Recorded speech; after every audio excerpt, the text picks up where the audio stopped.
Hello, hello, welcome, please come in. It's time to resume our monk-only nonsense in Final Fantasy V. Monks in this game are basically identical to how they have been previously portrayed. However, FF5 has a lot more gimmicks in its boss design, or mechanics if I'm feeling more generous, which I often am. But cutting ahead to beating up the first boss, and we have the first set of jobs, and Monk is among them, so I don't need to do any shenanigans to unlock it. I mean, I use the same modified save as I always do, so it's not actually more work, but still. Class is obtained, it's over to Tool to pick up the canal key and some new equipment. I mean, not very much equipment, because monks, as usual, don't use weapons and are limited to basic light armor. Honestly, the random healing items I can pick up are probably more useful than anything else. Monks are pretty limited in versatility, so into the first boss fight against Carlabos. One nice aspect of monks in this game is that they do get to hit twice with every attack. The individual damage numbers aren't great, but combined they deal pretty good damage, especially this early in the game. And their attack stat scales based on level, which is also nice. Carlabos is down to basic attacks, and it's into the ship graveyard. Notably, Monk's default ability is Kick, a physical attack that hits all enemies, which is not super useful outside of random mobs and a couple bosses. The next ability Monk learns is Focus, which deals double damage, but takes twice as long to activate, making it worthless. Siren is up next. My attacks are dealing pretty decent damage, and while Siren can, in theory, hit back for pretty decent damage as well, she instead decides to spam non-threatening spells instead. And she dies before even shifting to undead form once. Hilarious. Over to Carwin to purchase new armor. Monks may have a lot of stamina and HP, but any buffs to defense will be very important, because without that, monks are kind of fragile, actually. Let's do some grinding around Carwin to get a few levels. Next up is Magissa, who is pretty dangerous with spells that can keep killing Gulg, and then she summons her husband to become even more dangerous. Kick does let me deal full damage to both of them, but it's not actually that much damage. I think I do need some more levels, just to really get my damage high enough to outpace theirs, because I don't actually have any good healing. Okay, back into the fight. Good news is my damage has improved considerably, so I get to phase 2 very quickly. I can then take out Magissa with a few kicks and switch to basic attacks to defeat Forza. The town of Walls has some new armor that is useful, and the castle has an elven cloak, the first useful accessory. And I don't really have anything else I need to do, so let's head over to Walls Tower to face down the next boss on the list, Garula. And this fight is pretty rough. Garula is durable, hits fairly hard, and counterattacks everything. However, I have unlocked the incredible power of Chakra for self-healing. This heals a decent chunk of HP, for now, because Chakra is going to very quickly become worthless. Short version is that Chakra has a base power of 30, putting it directly between Cure at 15 and Cura at 45. Except Chakra still scales off the magic stat, meaning it will not really be improved in any way. And while that is enough to take down Garula, it does relegate Chakra to the garbage for basically the rest of the game. Through a meteor teleport, and I can buy brand new equipment for the whole party across the board, which is nice because it's time for the fire ship. Fortunately, the ship itself is pretty easy to deal with, and while Chakra's HP healing is pretty bad, it does cure Blind, which can be somewhat useful against enemies that blind the party. All 2 of them in the entire game. The boss, Liquid Flame, is what actually has me worried. In a casual run, this boss is very weak to ice magic, and therefore very easy. That is not the case here. Instead, every time I attack, the boss will counterattack with some flavor of nonsense and change its form. And even when I don't attack, the boss can still do some pretty unpleasant attacks against the party. Despite not healing a ton of HP, Chakra is actually still fairly useful here, as it can outdamage many of the boss's attacks. Not all of them, but for that I do have a handful of high potions lying around. The biggest danger is the Tornado form. This incarnation can cast fire on itself, healing the boss, which is absolutely not acceptable. Honestly, this may be the longest this fight has ever taken, because I'm so reliant on pretty limited healing options, and there are long stretches where I need to spam Chakra just to keep everyone at high HP. But my damage is okay, and I managed to kill the boss. Nice. Time to flee from Castle Karnak. I do kind of want to grab as many treasures as I can. A lot of these are not useful, but there is some gills, some elixirs, just generally useful things to have on hand. And, of course, cheese this fight on my way out so I don't have to deal with Deathclaw, because I don't have time for that. Okay, so far things are proceeding mostly fine. Let's see if I can maintain that. My recollection is that Monk starts off strong, but then drops off. Anyway, into the Ancient Library, and it's next boss time against Ifrit. And this fight is a bit rough. Chakra is my only real healing, and that is continuing its steady decline into irrelevance. On the other hand, my damage is still good enough to win the fight. Interesting. Well, let's see how well that holds up against Byblos. This fight is a problem. Mostly because Byblos is quite aggressive and counters basically everything. And while my damage starts off good, Byblos immediately casts Protect. Also, Byblos has a weirdly high evasion stat, meaning half the time my attacks just don't even hit. Next big problem is Wind Slash, which hits the entire party for a lot of damage. Yeah, no, this isn't gonna work. Actually, let me drop Chakra in favor of Focus. Focus deals double damage at half speed. This means the same damage, but fewer counterattacks. Better, but not quite enough. I'll just try again.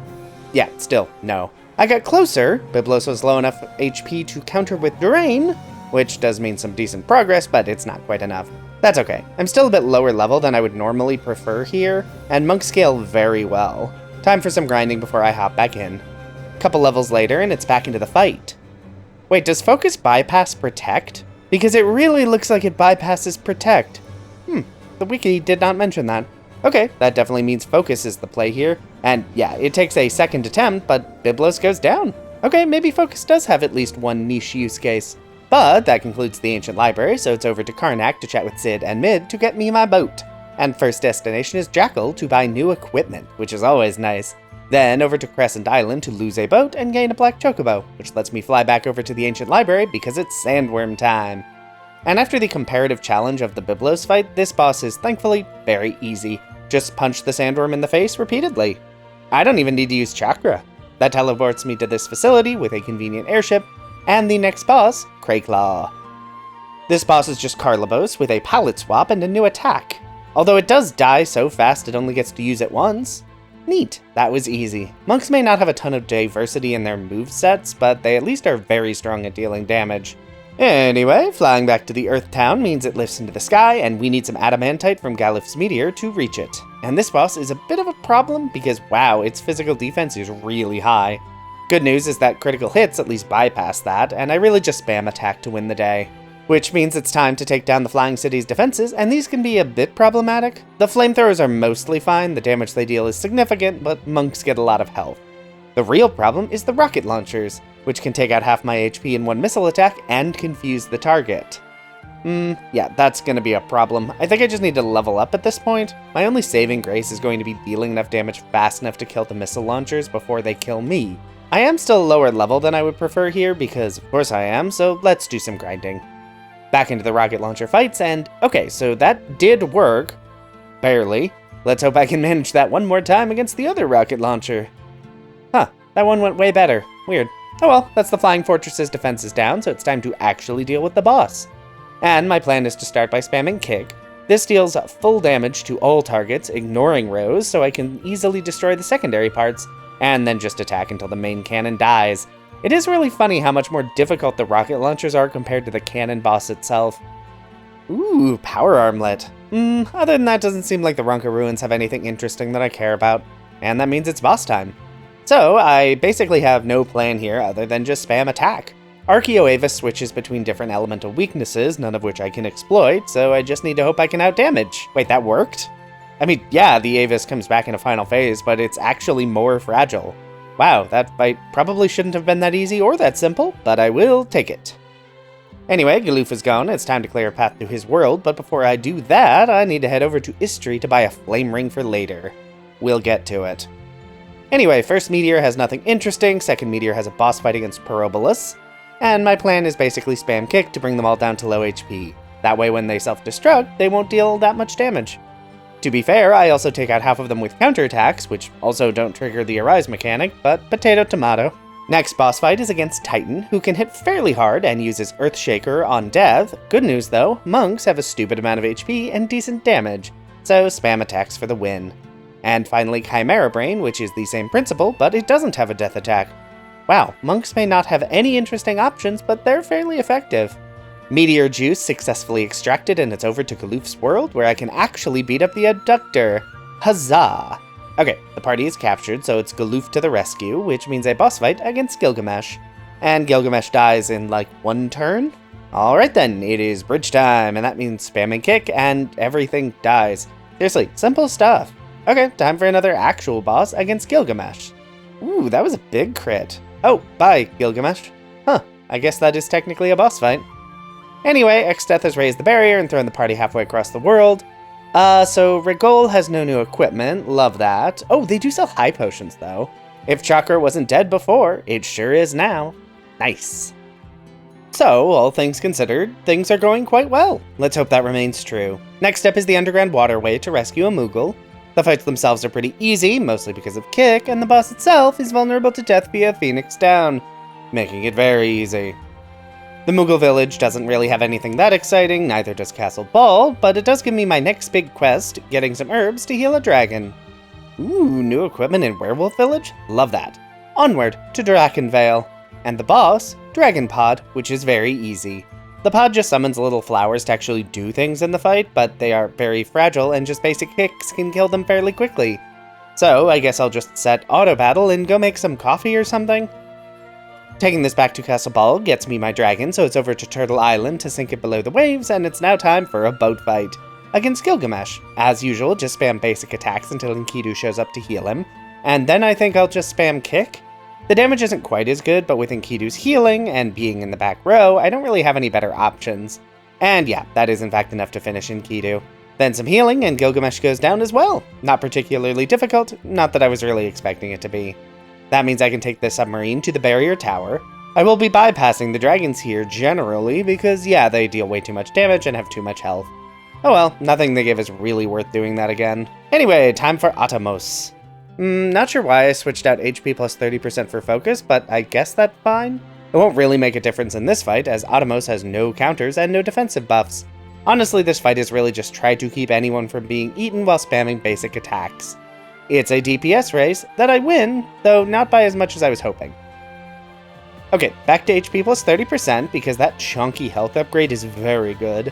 Over to the Sunken Turtle Cave. No treasure here, but I can pick up the Branch of Moor that I will need shortly. And in the Village of Moor, I can grab a bunch of shiny new equipment. Yay!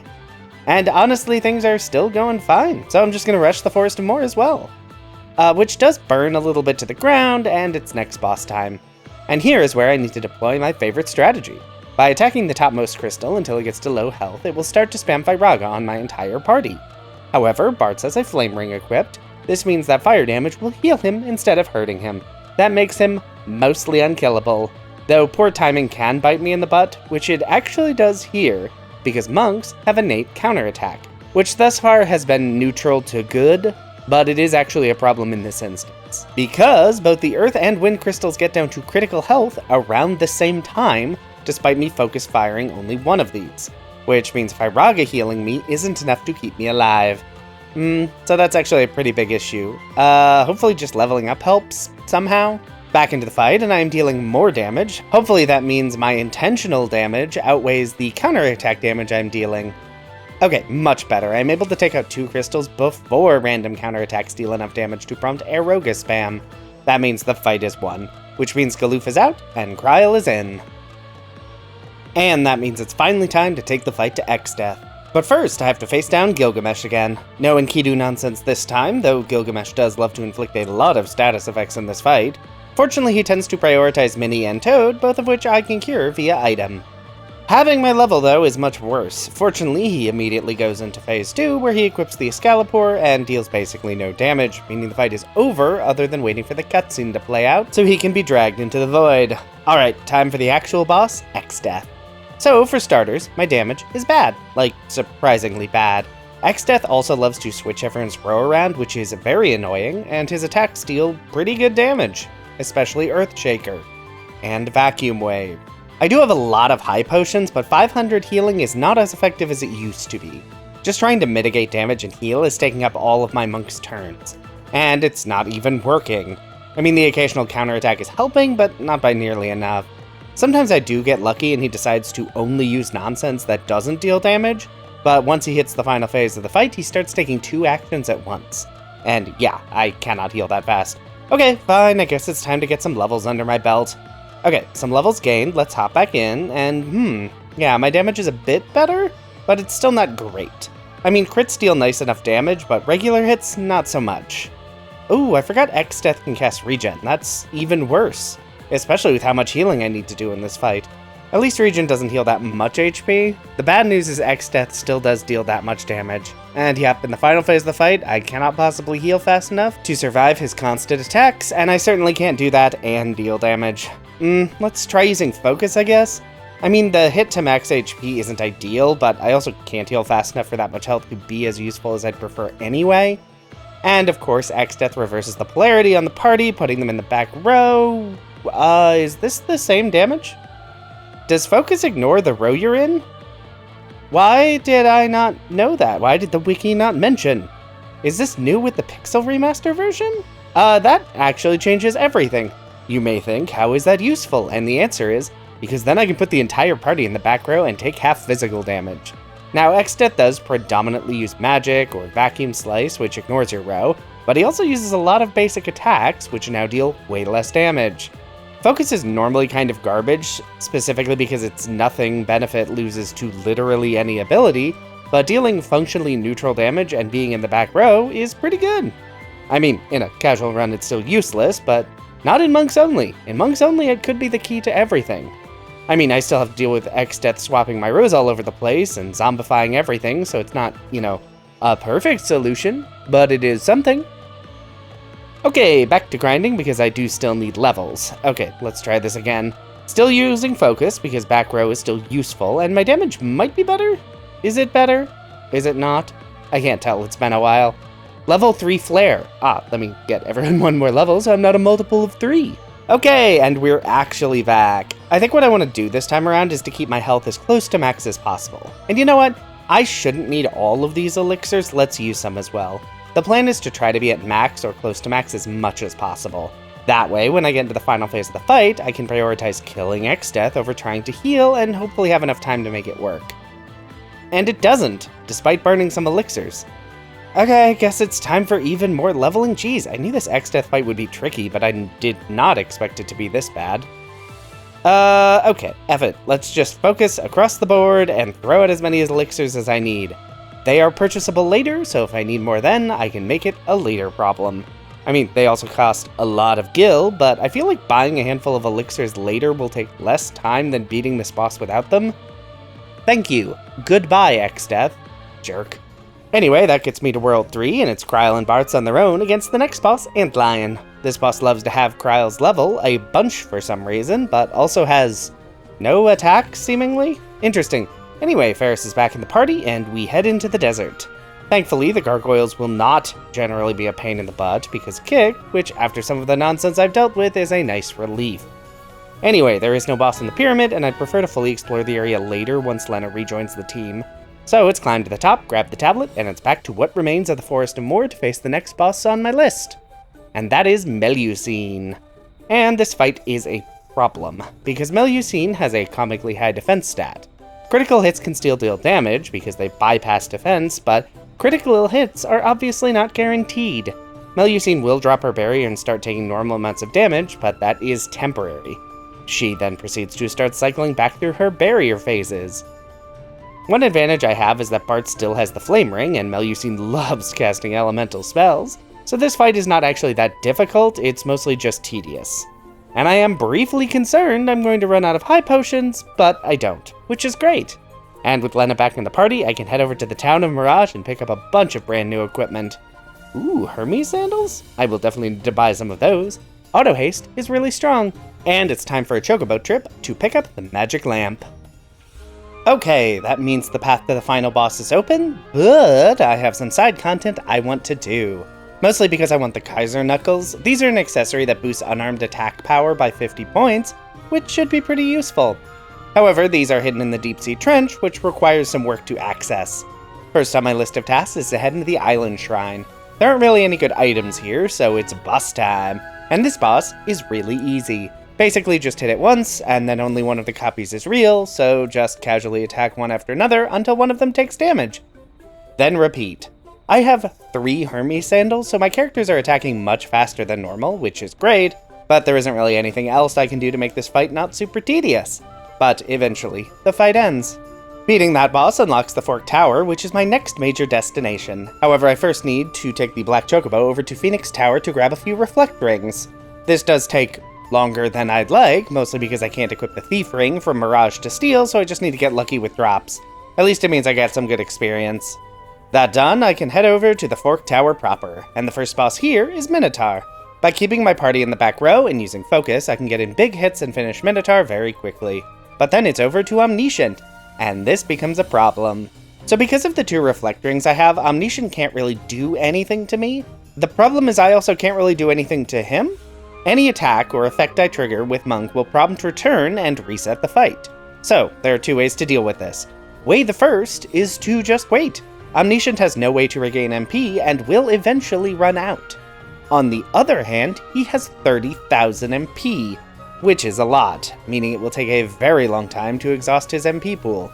And because return only costs 1 MP, I would also need to wait for him to then cast Libra, and have it fail for no MP, to actually be sure Omniscient is actually out. The other strategy is to wait for Omniscient to disable himself. Omniscient can cast both Silence and Stop. Neither have a particularly high accuracy, and the duration on both is really low, but in theory I could wait for those to hit, get in 1 good attack, and then stop. But my damage is subpar, and a single mistake on timing would mean Omniscient would undo all my work. And he has regen, and Cura. So no, actually I'm not doing this. Honestly, this is all to get the Kaiser Knuckles, an accessory that frankly is probably just worse than having auto haste. So goodbye Omniscient, I don't want to deal with this. Well, that was a considerable waste of time, let's just dive into the Rift. There are some elixirs lying around, but the Rift otherwise doesn't have any useful items for me. So let's just do a big boss rush. First up is Califisteri. Equipping Bartz with a Reflect Ring stops most of her more dangerous spells, and frees me up to just Focus Fire her down. And fortunately, Focus bypasses her Drain counterattack. Easy start to the boss rush. Next up is a Panda, who sadly will still counter with Drain even if I use Focus. The good news is Focus deals so much damage, I can easily heal up with high potions between attacks, and Focus hitting for more damage less often means this fight is again pretty easy. A Panda even has Protect for me to completely ignore. Next on the list is Catastrophe, and this is where the fun kinda stops. Even with Monk's high HP and very fast attack speed, thanks to auto haste, Earthshaker is very dangerous. I mean, honestly, this may just be a get lucky situation. Catastrophe doesn't always use Earthshaker, so if I just try it a couple times, get lucky with some crits, yep, dead. Wow, I really actually thought that was going to be a roadblock. Next boss is Halicarnassus. Back row focus means big damage, while the boss can't really do that much. I mean, in theory, he has Holy, which can hit pretty hard. I say in theory because he dies before that is relevant. Next up is Twintania, who hits pretty hard, but I really just need to survive long enough for it to start charging Giga Flare. Then I can use the Magic Lamp to cast Odin and win the fight. I will need to recharge the Magic Lamp at some point, but sadly monks don't have any other way to inflict death. And then the Gilgamesh fight, which is the final required boss fight before Exdeath. And this is basically a cutscene. That is all of the required bosses down, so it's just Exdeath. I am a bit curious to see how this fight will go, but I do think I should do a bit of leveling first. I usually take on Exdeath around level 40, so let's aim for that. And whoops! Some idiot forgot to unpause the recording after running back to recharge the lamp. You don't need to worry though, it was basically spam focus until phase 1 died, and also, this is about to go very poorly. But let's go into why. So, as normal, open with the Magic Lamp to kill off the rear segment to stop its nonsense, and then mostly hit attacks until Almageist comes out to take out most of my party. You may think I am about to lose, but I do actually manage to come back from this, mostly because of auto haste. And while I have fewer elixirs than I'd prefer, there is literally no reason to hang on to them. I can then use focus repeatedly on the bottom segment. I really would love to kill this so it stops spamming Almageist, but the real issue is that I just don't have enough damage at this level. And every time it casts Almageist, it is devastating, and eventually my luck runs out. Okay, we are back. I have reached level 45 with all characters, haven't had to do that since Red Mages, and I've decided to ditch focus and go back to HP plus 30%. Ultimately, that bump to HP is probably worth more, particularly considering my only real healing in this fight is to use elixirs, which are percentage based. For Exdeath main, I have no real strategy other than spam attack and heal as needed, which, frankly, healing is needed a lot because White Hole is a stupid attack. On the other hand, my crits are hitting over 2,000 damage, which is nice. And while I have to revive a few times, that fight is mostly smooth. So, back to Neo Exdeath and the actual problem. Odin, via the magic lamp, solves one problem, and then it's time to spam attacks against the bottom segment. The damage may look worse because it's not focused, but actually that is a 300-point improvement. Exdeath then does me the courtesy of berserking Bards, which means I can't use him to heal, but does mean he is dealing considerably more damage. Until he dies, but that's okay, it was nice while it lasted. Okay, the bottom segment is dead. Like always, I don't ever want there to be only one segment alive, so I can switch my monks to the back row and start spamming Kick. This hits all targets and also bypasses row. This strategy isn't foolproof, Kick can miss, and counterattacks have made it completely impossible to track how much damage each segment has taken. I kind of just need to guess. Exdeath then has the courtesy to berserk Kryl, who is dealing just comically high damage. And yeah, my guesses were completely wrong, and the front segment dies well before the middle segment. However, Kryl is berserked, and my party has a lot of health. And between big punches and a few more elixirs, Exdeath drops with everyone still alive.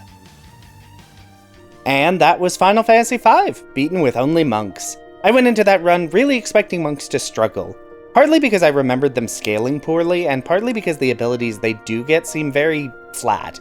But much to my surprise, every ability they learned, other than the innate ones obviously, were pretty useful. But I will have more to say about that in the summary video, out in a few weeks. I did want to shout out that I do have a Patreon, linked in the description. I spend a lot of time making these videos, so if you enjoyed the video, want to support the channel, and are financially stable enough to do so, that exists. No pressure though, this channel is free to enjoy for everyone, and will remain that way. For now, if you'd like this video, be sure to hit that like button. If you'd like to see more of this, feel free to subscribe. Hey, maybe leave a comment if you have something you'd like to say. But whatever you decide to do, have a safe trip home.